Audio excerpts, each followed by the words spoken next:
the tractor with the hay baler. She's only driven the tractor a time or two before this, so what better way to get broke in on driving a tractor than to be running baling hay.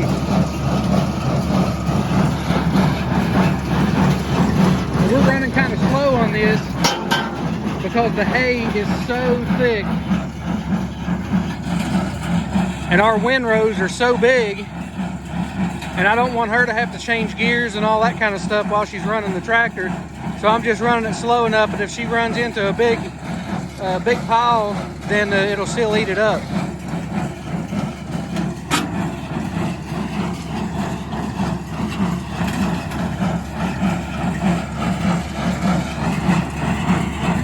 I don't know how well you're going to be able to hear me right now, but just kind of give you a little update on what's going on.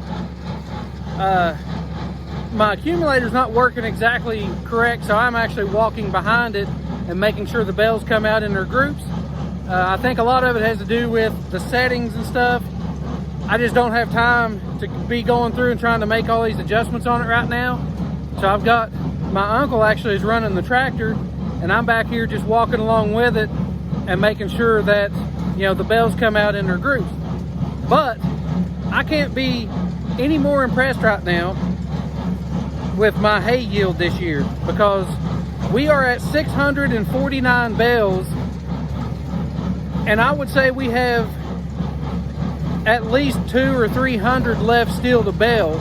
850 to maybe 900 bales out here in the field. Last year, our first cut, we only got 475.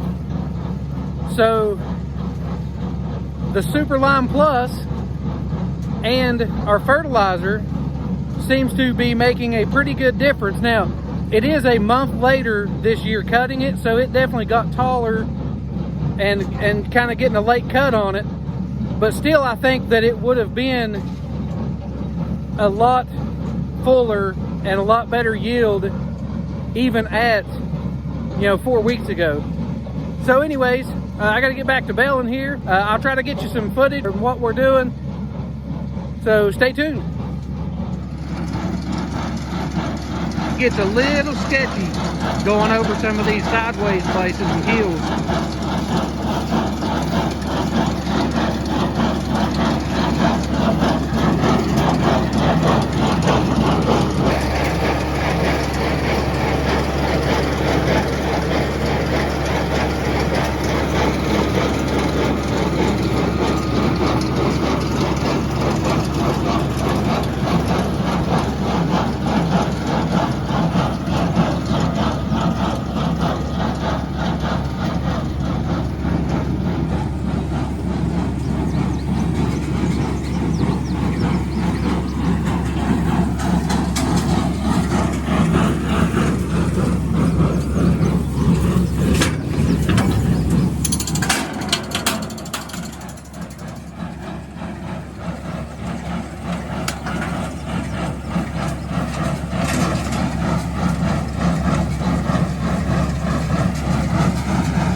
we're really steep right here, sideways. That's why I'm having to grab those bales. Plus we don't have enough ground speed to bounce. We don't have enough ground speed to bounce this stuff around to get it to come out real well, because we're baling the hay is so thick right now that we just can't go fast with it.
So we finished up baling our hay.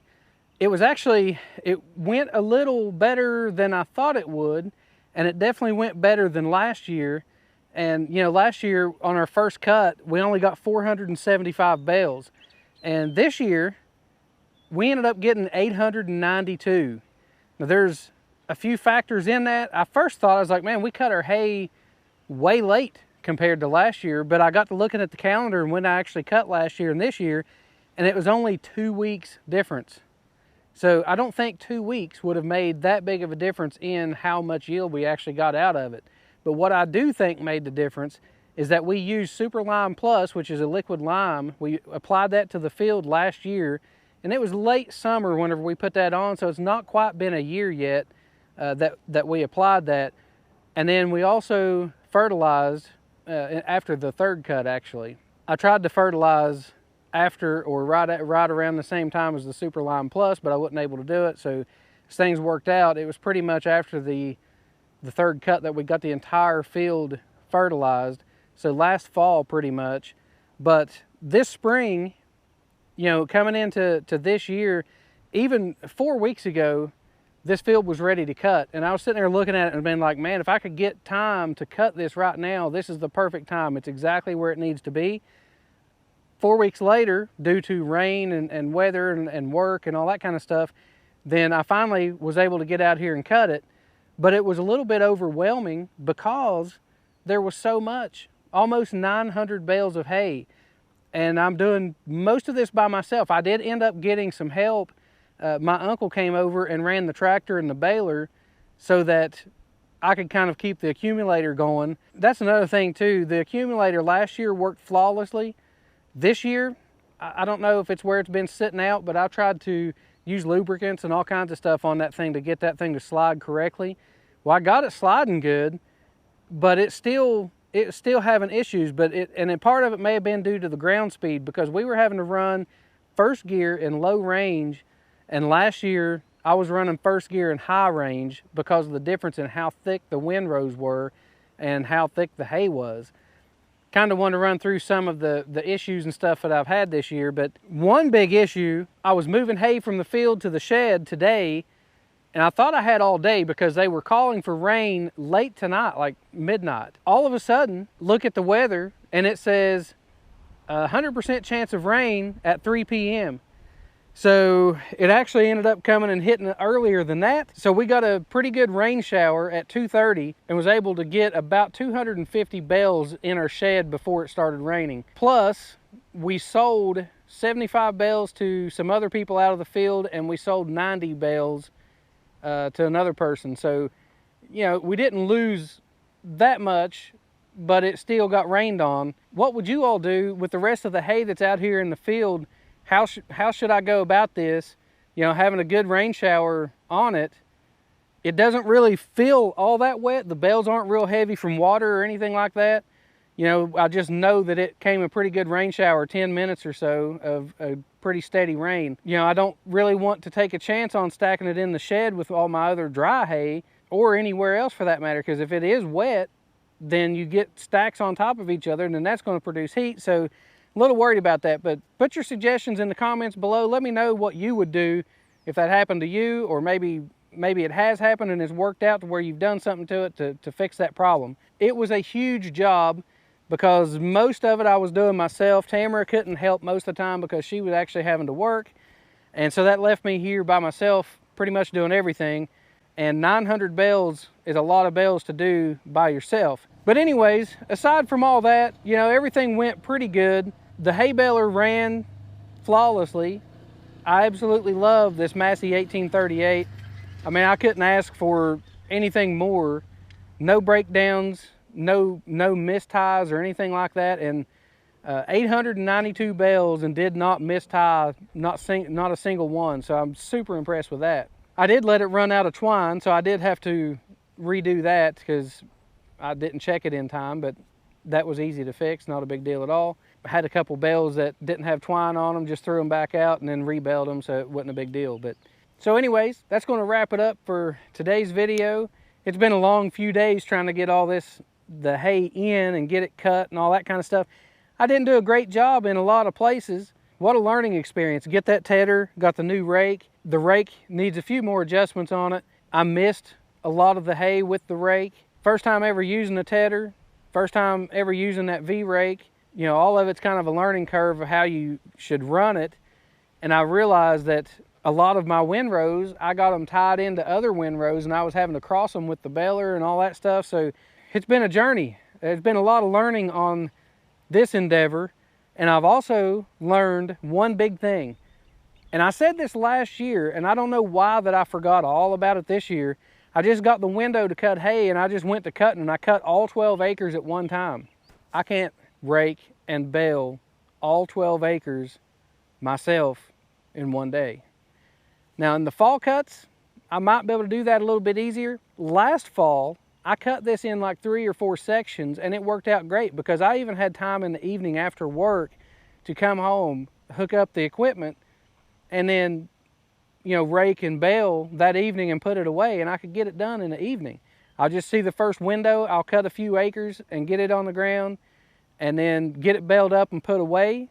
And if there's enough time or there's another window in between rain, then I'll do the next few acres and just do what I can handle by myself. That's just the only way I can do it. Hopefully the next cut will go a lot smoother. I'll be able to do it a little bit more time friendly, get some better footage and all that kind of stuff, and focus on certain things. And you know, because I kind of hope to tell some strong points, weak points of each different piece of equipment and things that I've learned about those. So anyway, stay tuned for all that kind of stuff. Thanks for watching the video today. If you enjoyed the video, make sure to hit that thumbs up button, subscribe to the channel, and thanks for watching.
I got a deer that just now ran up here beside of me. Oh, he took off.